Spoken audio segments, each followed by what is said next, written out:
Bonsoir, minuit, 1 minute et 30 secondes sur Radio Campus, la radio de la communauté de l'Université libre de Bruxelles. Benoît Muche au micro pour ouvrir un nouvel épisode d'Écho dans la nuit. Retour cette semaine à des textes plus séculiers et non pas séculaires, comme j'ai dit la semaine dernière, et étant fortement influencés par le franglais. Je vais commencer cette émission avec 3 poèmes de Théophile Gautier, pour ensuite embrayer avec la suite des contes des 1001 nuits que j'avais laissés en suspens il y a quelques semaines. À tout de suite.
Choc de cavalier par Théophile Gautier. Recueil, la comédie de la mort.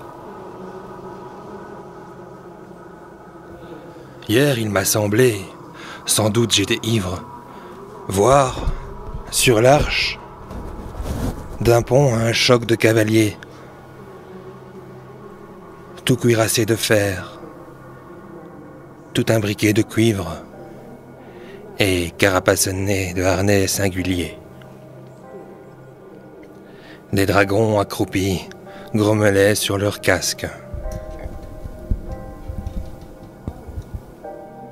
Des méduses, d'airain, ouvraient leurs yeux hagards dans leurs grands boucliers, aux ornements fantasques, et des nœuds de serpents écaillaient leurs brassards. Par moments, du rebord de l'arcade géante, un cavalier blessé perdant son point d'appui, un cheval effaré tombait dans l'eau béante, gueule de crocodile entr'ouverte sous lui.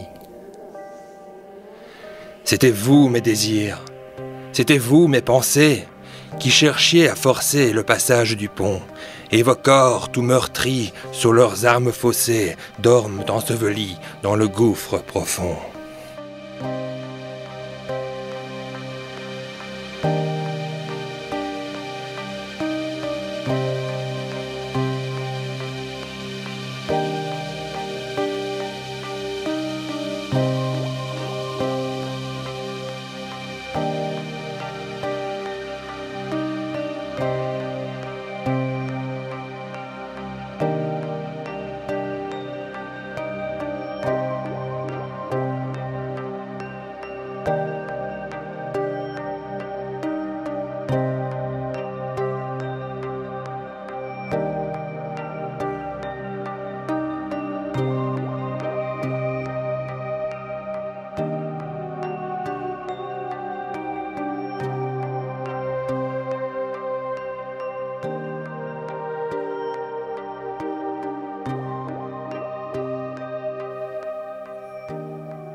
L'obélisque de Luxor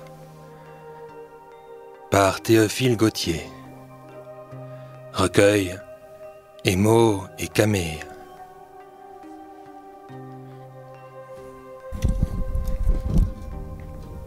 Je veille, unique sentinelle de ce grand palais dévasté, dans la solitude éternelle, en face de l'immensité. À l'horizon que rien ne borne, stérile, muet, infini, le désert, sous le soleil morne, déroule son linceul jauni. Au-dessus de la terre nue, le ciel, autre désert d'azur, où jamais ne flotte une nue, s'étale implacablement pur. Le Nil, dont l'eau morte s'étame d'une pellicule de plomb, lui, ridé par l'hippopotame, sous un jour mat tombant d'aplomb. Et les crocodiles rapaces sur le sable en feu des îlots, demi-cuits dans leur carapace, se pâment avec des sanglots.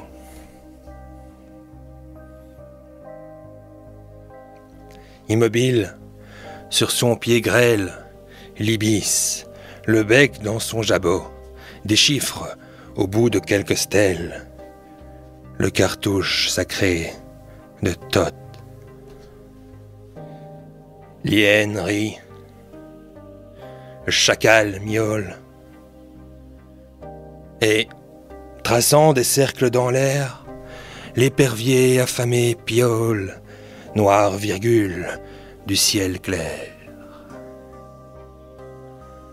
Mais ces bruits de la solitude sont couverts par le bâillement des sphinx, lassés de l'attitude qu'ils gardent immuablement. Produit des blancs reflets du sable et du soleil toujours brillant, nul ennui ne t'est comparable, spleen lumineux de l'Orient. C'est toi qui faisais crier « Grâce !» à la satiété des rois, tombant vaincus sur leur terrasse, et tu m'écrases de ton poids. Ici, jamais le vent n'essuie une larme à l'œil, sec des cieux, et le temps fatigué s'appuie sur les palais silencieux. Pas un accident ne dérange la face de l'éternité. L'Égypte, en ce monde où tout change, trône sur l'immobilité.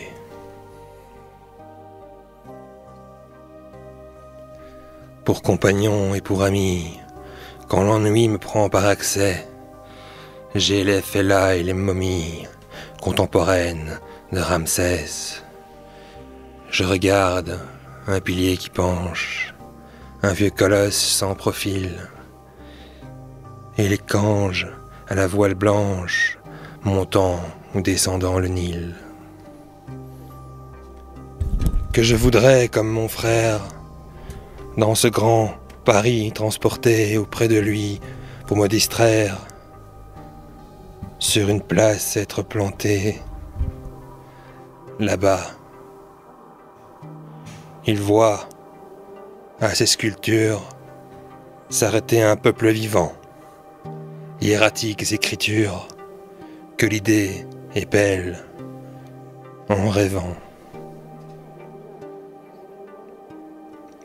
Les fontaines juxtaposées sur la poudre de son granit jettent leur brume irisée. Il est vermeil, il rajeunit.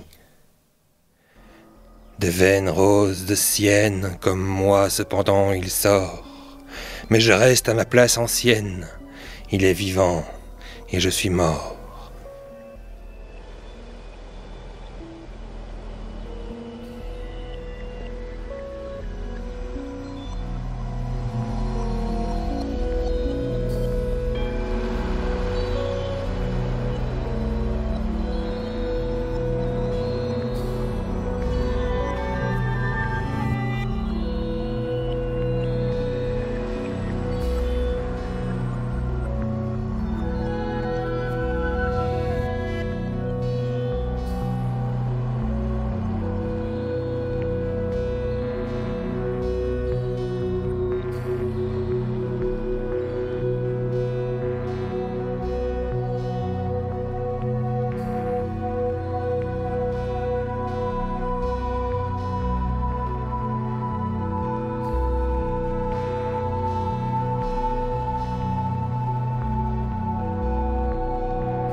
Absence par Théophile Gautier. Recueil La comédie de la mort.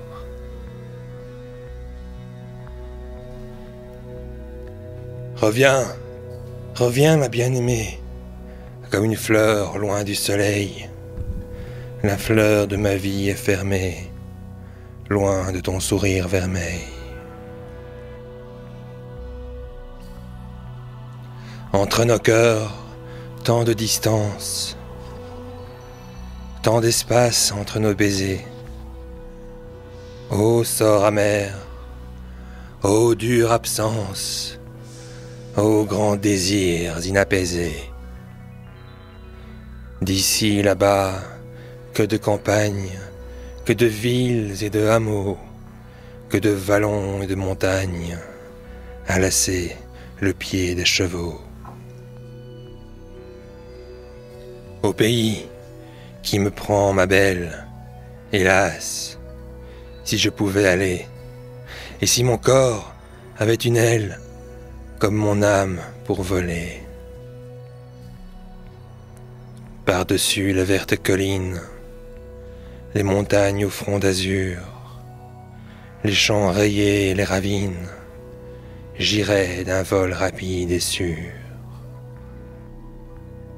Le corps ne suit pas la pensée. Pour moi, mon âme va tout droit, comme une colombe blessée, s'abattre au rebord de son toit. Descend dans sa gorge divine, blonde et fauve comme de l'or, douce comme un duvet d'hermine, sa gorge mon royal trésor.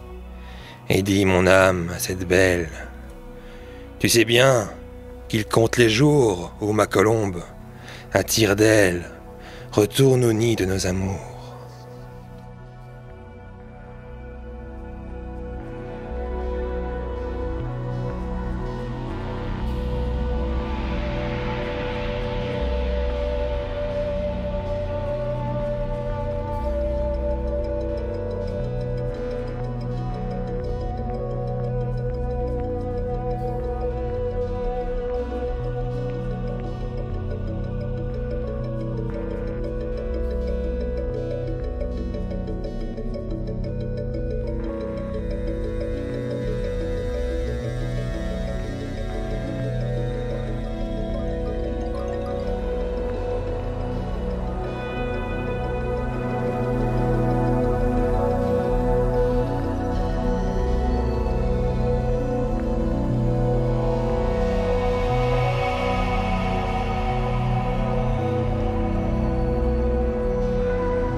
Suite des contes des mille et une nuits.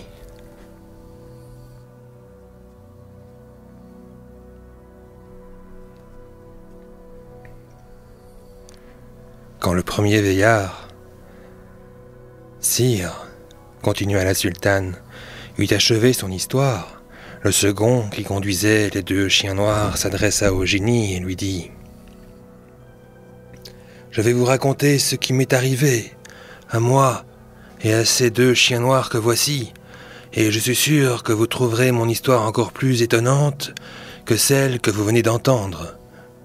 Mais quand je vous l'aurai contée, m'accorderez-vous le second tiers de la grâce de ce marchand ?»« Oui, répondit le génie, pourvu que ton histoire surpasse celle de la biche. » Après ce consentement, le second vieillard, poursuivit Scheherazade, s'adressant au génie, commença ainsi son histoire.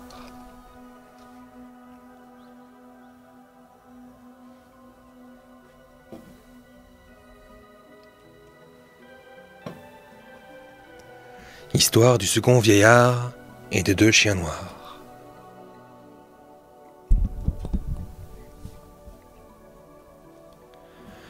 Grand prince des génies, vous saurez que nous sommes 3 frères. Ces 2 chiens noirs que vous voyez, et moi qui suis le 3e. Notre père nous avait laissé en mourant à chacun 1000 sequins. Et avec cette somme, nous embrassâmes tous les 3 la même profession. Nous nous fîmes marchands.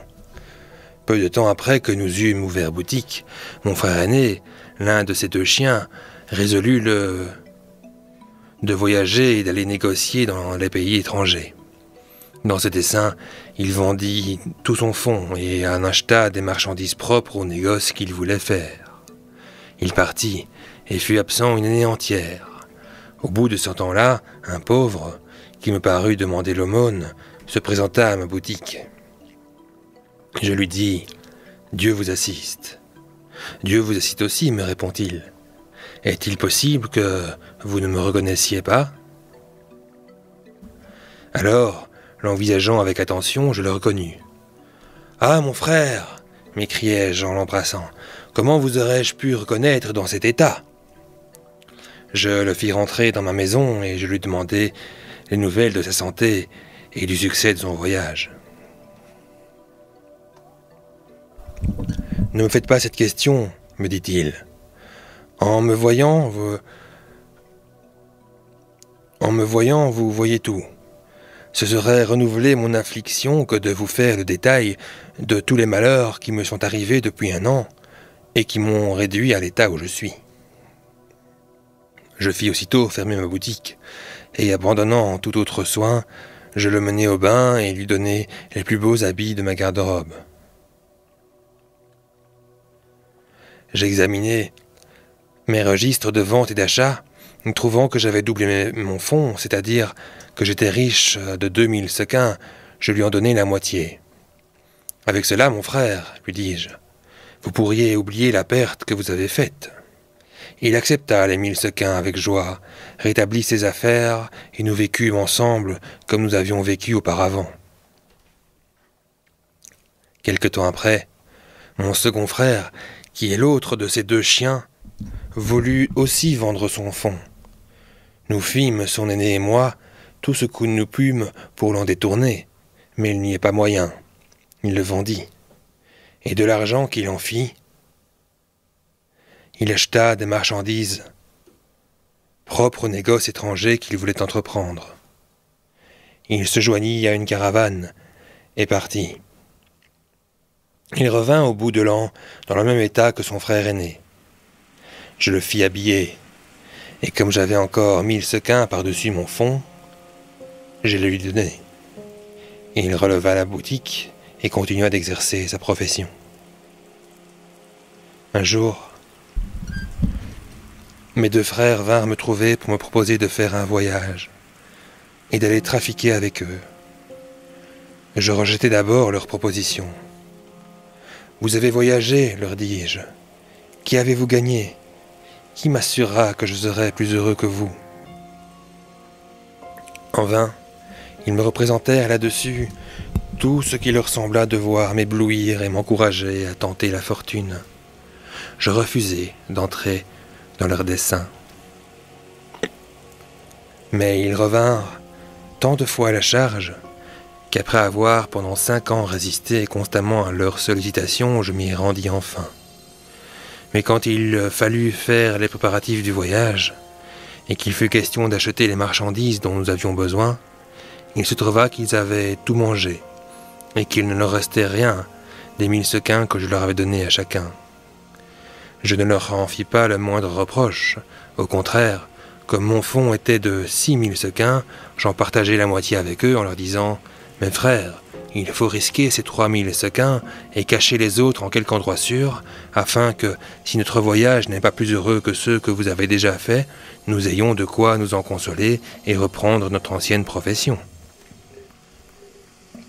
Je donnai donc 1000 sequins à chacun, et j'en gardai autant pour moi, et j'enterrai les 3000 autres dans un coin de ma maison. Nous nous achetâmes des marchandises, et après les avoir embarquées sur un vaisseau que nous frétâmes entre nous trois, nous fîmes mettre à la voile avec un vent favorable. Après 2 mois de navigation, nous arrivâmes heureusement à un port de mer où nous débarquâmes et fîmes un très grand débit de nos marchandises. Moi surtout, je vendis si bien les miennes que je gagnai 10 pour 1. Nous achetâmes des marchandises du pays pour les transporter et les négocier aux nôtres. Dans le temps que nous étions prêts à nous rembarquer pour notre retour, je rencontrai sur le bord de la mer une dame assez bien faite, mais fort pauvrement habillée. Elle n'aborda, me baisa la main et me pria avec les dernières instances de la prendre pour femme et de l'embarquer avec moi.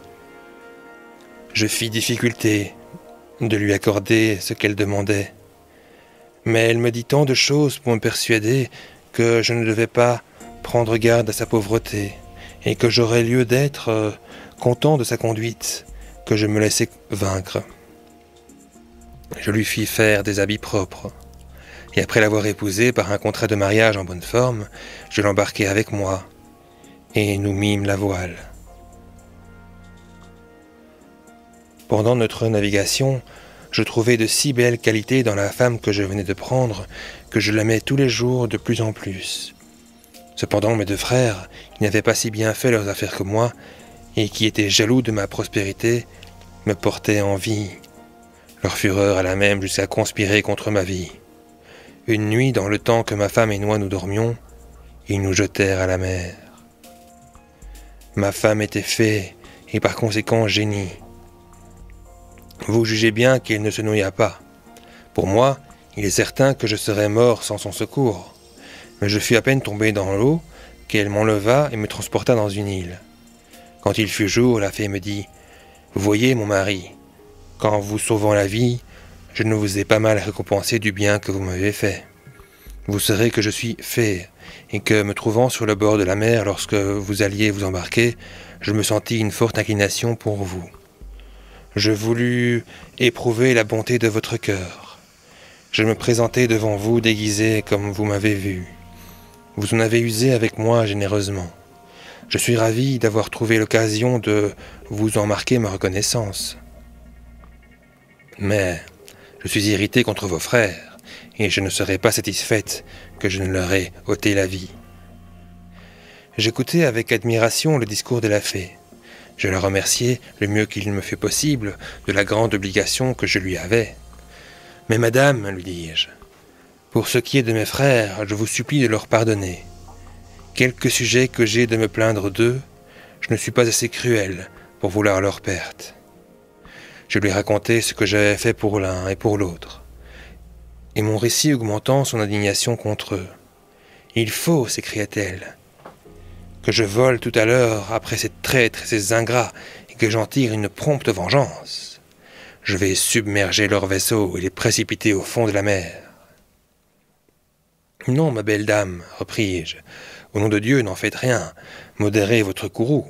Songez que ce sont mes frères, et qu'il faut faire le bien pour le mal. » J'apaisai la fée par ces paroles, et lorsque je les eus prononcées, Elle me transporta en un instant de l'île où nous étions sur le toit de mon logis qui était en terrasse, et elle disparut un moment après. Je descendis, j'ouvris les portes, et je déterrai les 3000 sequins que j'avais cachés. J'allai ensuite à la place où était ma boutique. Je l'ouvris, et je reçus des marchands, mes voisins, des compliments sur mon retour. Quand je rentrai chez moi, j'aperçus ces 2 chiens noirs, qui vinrent m'aborder d'un air soumis. Je ne savais ce que cela signifiait, et j'en étais fort étonné. Mais la fée, qui parut bientôt, m'en éclaircit. « Mon mari, me dit-elle, ne soyez pas surpris de voir ces 2 chiens chez vous, ce sont vos 2 frères. » Je frémis à ces mots, et je lui demandai par quelle puissance ils se trouvaient en cet état. « C'est moi qui les y ai mis, répondit-elle. Au moins, c'est une de mes sœurs à qui j'en ai donné la commission et qui en même temps a coulé leur vaisseau à fond. Vous y perdrez les marchandises que vous y aviez, mais je vous récompenserai ailleurs. À l'égard de vos frères, je les ai condamnés à demeurer 10 ans sous cette forme. Leur perfidie ne les rend que trop dignes de cette pénitence. » Enfin, après m'avoir enseigné où je pourrais avoir de ces nouvelles, elle disparut. Présentement que les 10 années sont accomplies, je suis en chemin pour l'aller chercher. Et comme en passant par ici, j'ai rencontré ce marchand et le bon vieillard qui mène sa biche, je me suis arrêté avec eux. Voilà quelle est mon histoire, ô prince des génies. Ne vous paraît-elle pas des plus extraordinaires ? J'en conviens, répondit le génie. Et je remets aussi en sa faveur le second tiers du crime dont le marchand est coupable envers moi. Aussitôt que le second vieillard eut achevé son histoire, le 3e prit la parole et fit au génie la même demande que les 2 premiers, c'est-à-dire de remettre au marchand le 3e tiers de son crime, supposé que l'histoire qu'il avait à lui raconter surpassa en événements singuliers les 2 qu'il venait d'entendre. Le génie lui fit la même promesse qu'aux autres.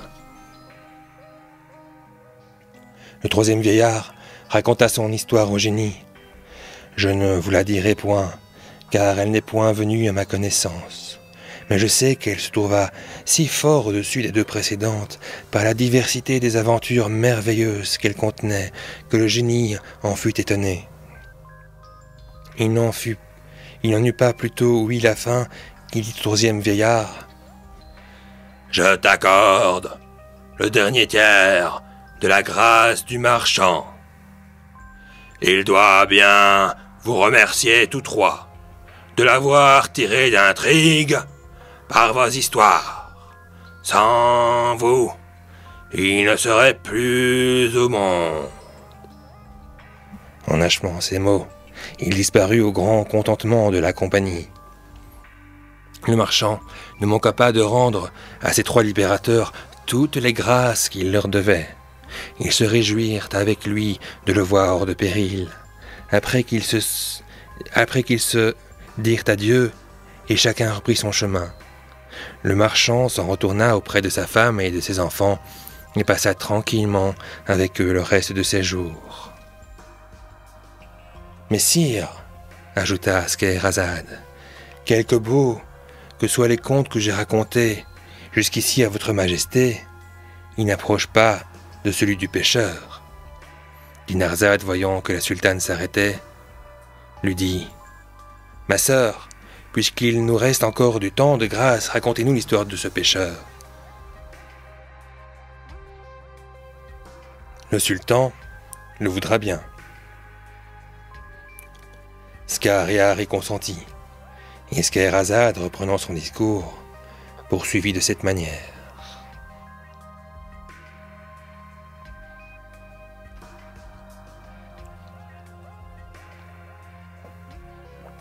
Histoire du pêcheur. Sire, il y avait autrefois un pêcheur fort âgé, et si pauvre qu'à peine pouvait-il gagner de quoi faire subsister sa femme et 3 enfants dont sa famille était composée. Ils allaient tous les jours à la pêche, de grand matin, et chaque jour il s'était fait une loi de ne jeter ses filets que 4 fois seulement.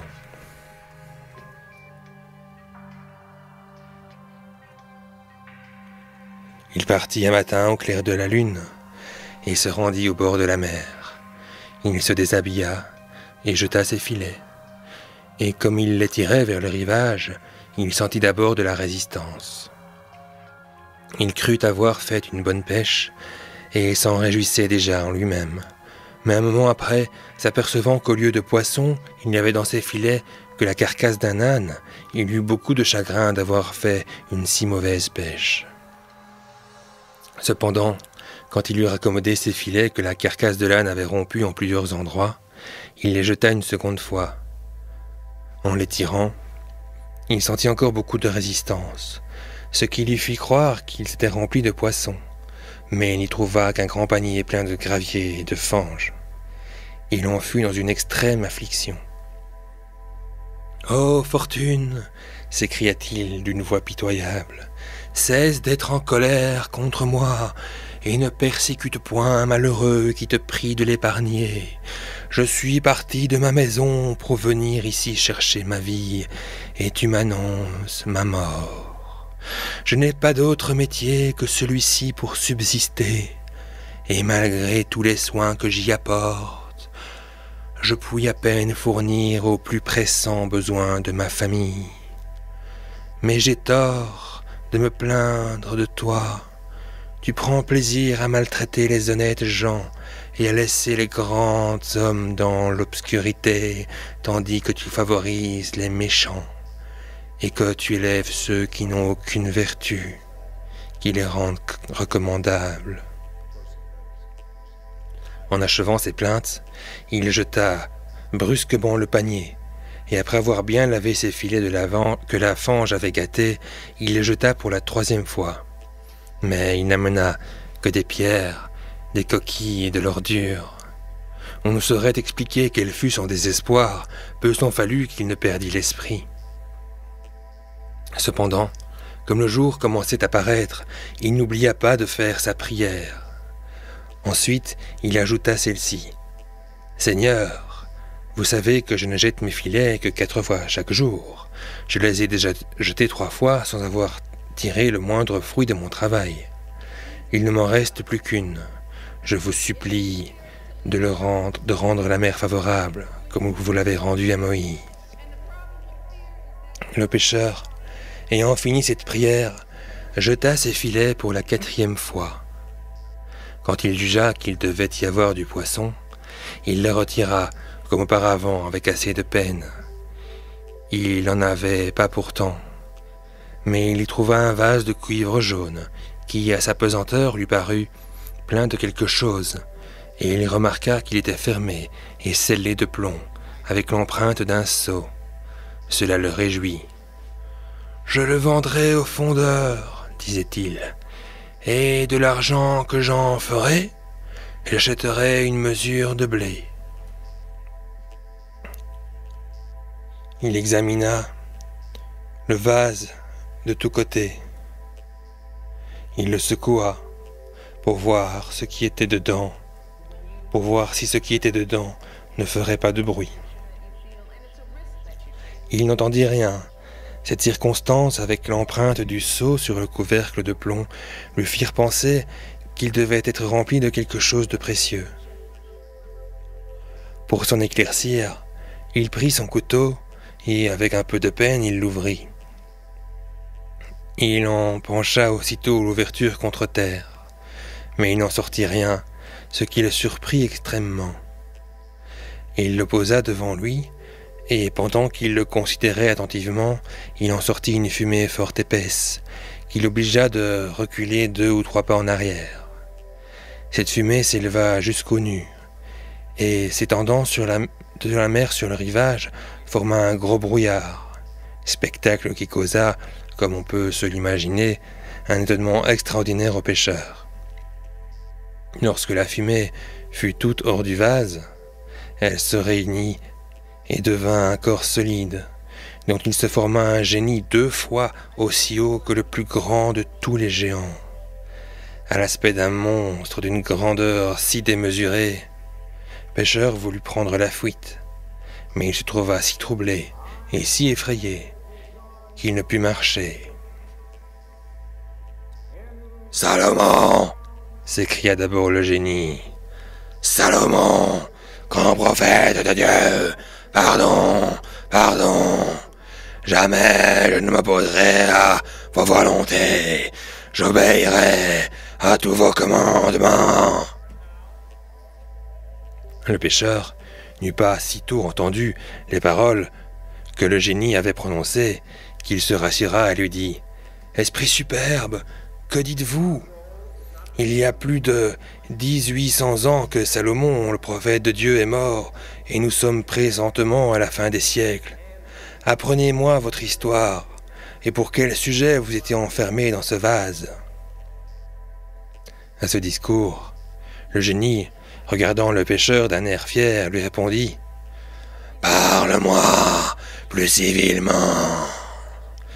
Tu es bien hardi de m'appeler esprit superbe. » « Eh bien, reprit le pêcheur, vous parlerai-je avec plus de civilité en vous appelant hibou du bonheur ?»« Je te dis, repartit le génie, de me parler plus civilement avant que je te tue. »« Eh, pourquoi me tueriez-vous » répliqua le pêcheur. « Je viens de vous mettre en liberté. L'avez-vous déjà oublié ?»« Non, je m'en souviens, repartit le génie. Mais cela ne m'empêchera pas de te faire mourir, et je n'ai qu'une seule grâce à t'accorder. »« Et quelle est cette grâce ?» dit le pêcheur. « C'est, répondit le génie, de te laisser choisir de quelle manière tu veux que je te tue. »« Mais en quoi vous ai-je offensé ?» reprit le pêcheur. « Est-ce ainsi que vous voulez me récompenser du bien que je vous ai fait ?»« Je ne puis te traiter autrement, dit le génie. Et afin que tu en sois persuadé, écoute mon histoire. »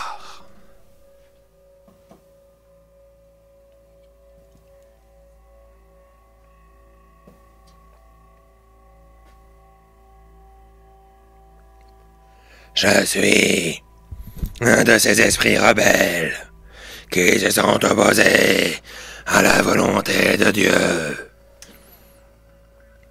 Tous les autres génies reconnurent le grand Salomon, prophète de Dieu, et se soumirent à lui. Nous fûmes les seuls, Sagar et moi, qui ne voulûmes pas faire cette bassesse. Pour s'en venger, ce puissant monarque chargea Asaph, fils de Barakia, son premier ministre, de me venir prendre. Cela fut exécuté. Asaph vint se saisir de ma personne et me mena malgré moi devant le trône du roi, son maître. Salomon, fils de David, me commanda de quitter mon genre de vie, de reconnaître son pouvoir et de me soumettre à ses commandements. Je refuserais hautement de lui obéir, et j'aimais mieux m'exposer à tout son ressentiment que de lui prêter serment de fidélité et de soumission qu'il exigeait de moi. Pour me punir, il m'enferma dans ce vase de cuivre, et afin de s'assurer de moi et que je ne puisse pas forcer ma prison, il imprima lui-même sur le couvercle de plomb son sceau, où le grand nom de Dieu était gravé. Cela fait, il mit le vase entre les mains d'un des génies qui lui obéissait, avec ordre de me jeter à la mer, ce qui fut exécuté à mon grand regret. Durant le premier siècle de ma prison, je jurais que si quelqu'un m'en délivrait avant les 100 ont achevé, je le rendrais riche, même après sa mort. Mais le siècle s'écoula, et personne ne me rendit ce bon office. Pendant le second siècle, je fis serment d'ouvrir tous les trésors de la terre à quiconque me mettrait en liberté. Mais je ne fus pas plus heureux. Dans le troisième, je promis de faire puissant monarque, mon libérateur, d'être toujours près de lui en esprit, et de lui accorder chaque jour 3 demandes, de quelque nature qu'elles puissent être. Mais ce siècle se passa comme les 2 autres, et je demeurai toujours dans le même état. Enfin, chagrin, on peut-tu enragé de me voir prisonnier si longtemps. Je jurai que si quelqu'un me délivrait dans la suite, je le tuerais impitoyablement et ne lui accorderais point d'autre grâce que de lui laisser le choix du genre de mort dont il voulait que je le fisse mourir. C'est pourquoi, puisque tu es venu ici aujourd'hui et que tu m'as délivré, choisis comment tu veux que je te tue. Ce discours affligea fort le pêcheur. « Je suis bien malheureux, s'écria-t-il, être venu en cet endroit, rendre un si grand service à un ingrat. Considérez de grâce votre injustice et révoquez un serment si peu raisonnable. Pardonnez-moi, Dieu vous pardonnera de même. Si vous nous donnez généreusement la vie, il vous mettra à couvert de tous les complots qui se formeront contre vos jours. »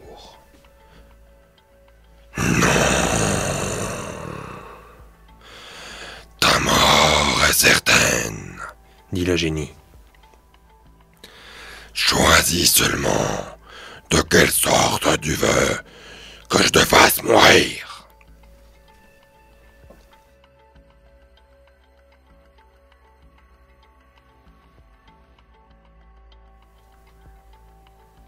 Le pêcheur, le voyant dans la résolution de le tuer, en eut une douleur extrême, non pas tant pour l'amour de lui, qu'à cause de ses 3 enfants dont il plaignait la misère où ils allaient être réduits par sa mort. Il tâcha encore d'apaiser le génie.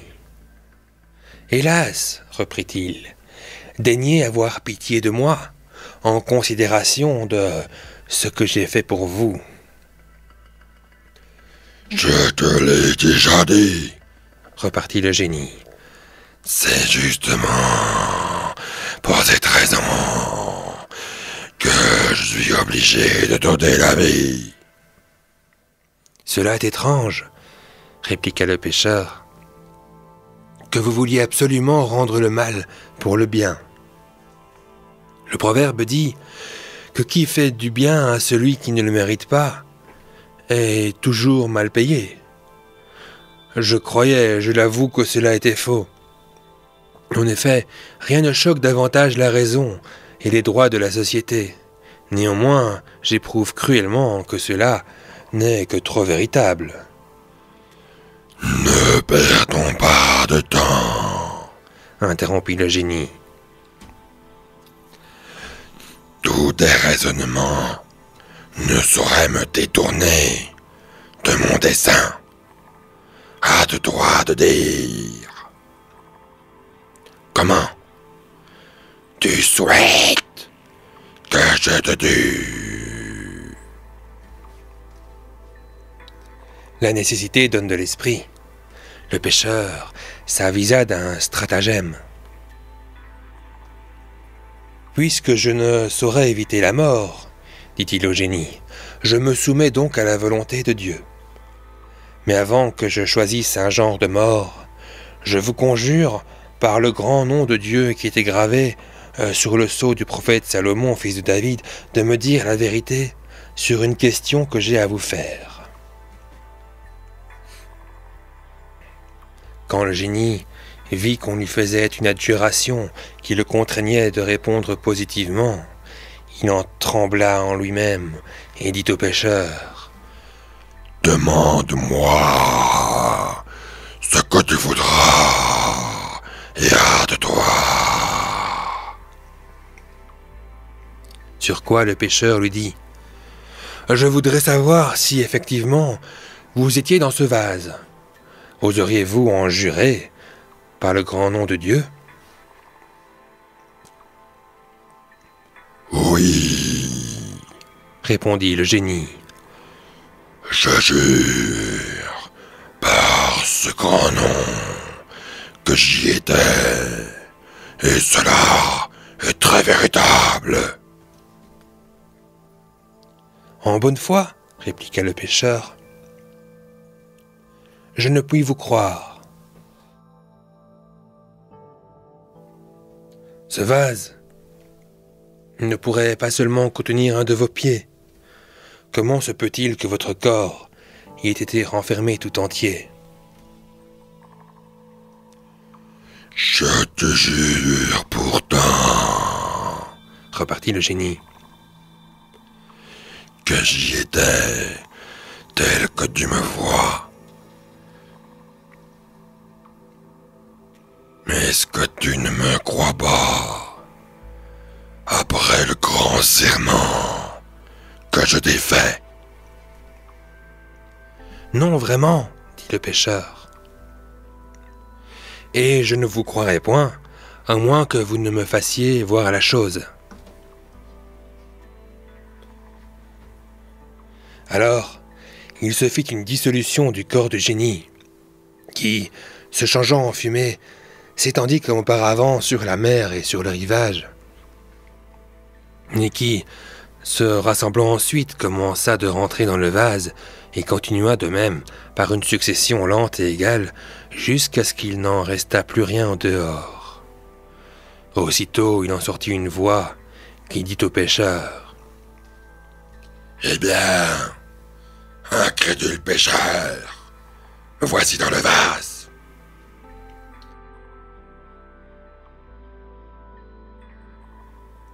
Me crois-tu présentement ? »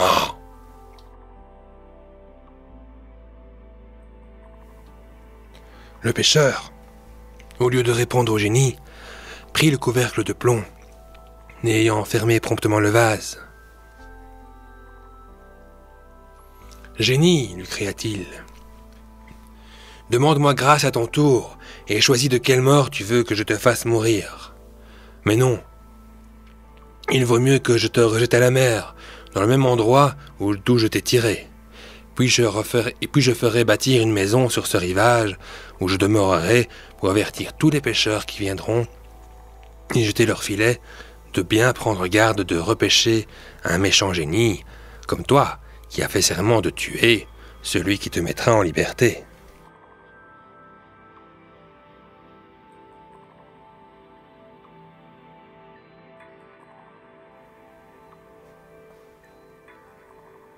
À ces paroles offensantes, le génie irrité fit tous ses efforts pour sortir du vase.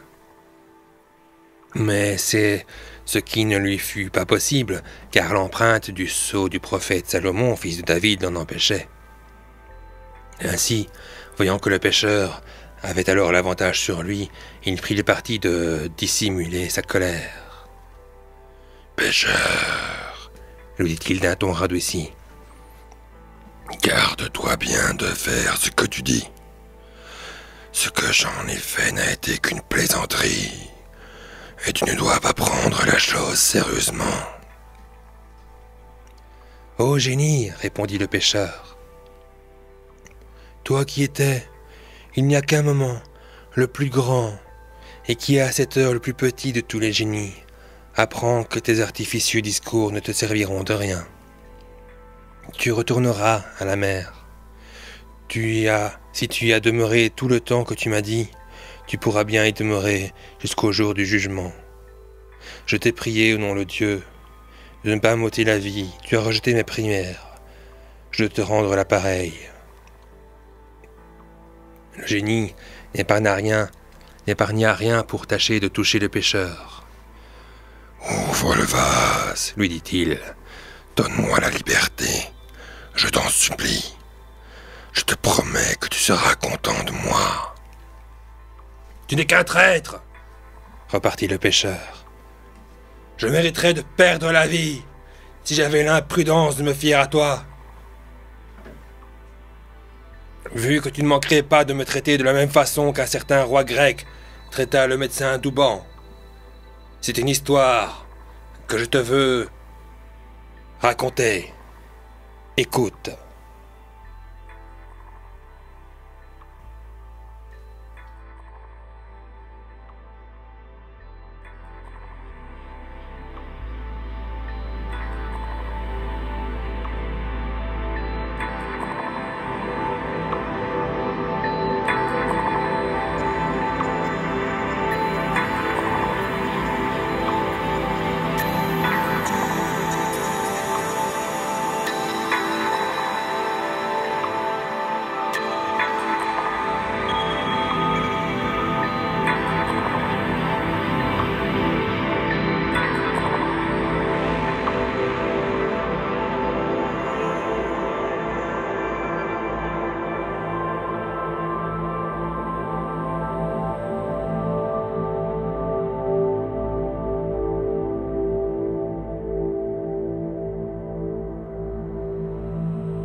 1h du matin sur Radio Campus.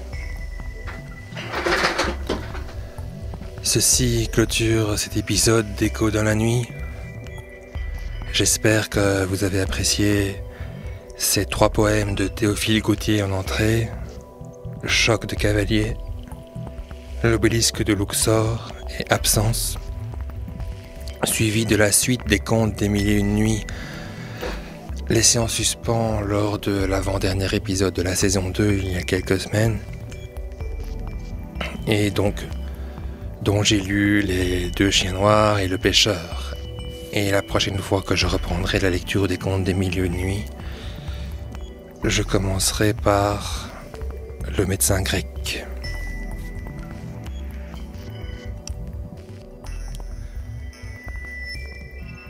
Je vous remercie de m'avoir écouté, Benoît Muche au micro. N'hésitez pas à réécouter les enregistrements des anciens épisodes sur YouTube en recherchant la playlist désormais unique intitulée Écho dans la nuit sur Radio Campus. Et vous pouvez également laisser des suggestions de textes que vous voudriez que j'interprète sur antenne sur la page Facebook de l'émission Écho dans la nuit, avec Essa Écho. Bonne nuit, faites de beaux rêves, et je vous donne rendez-vous dimanche à minuit, comme d'habitude. Ciao.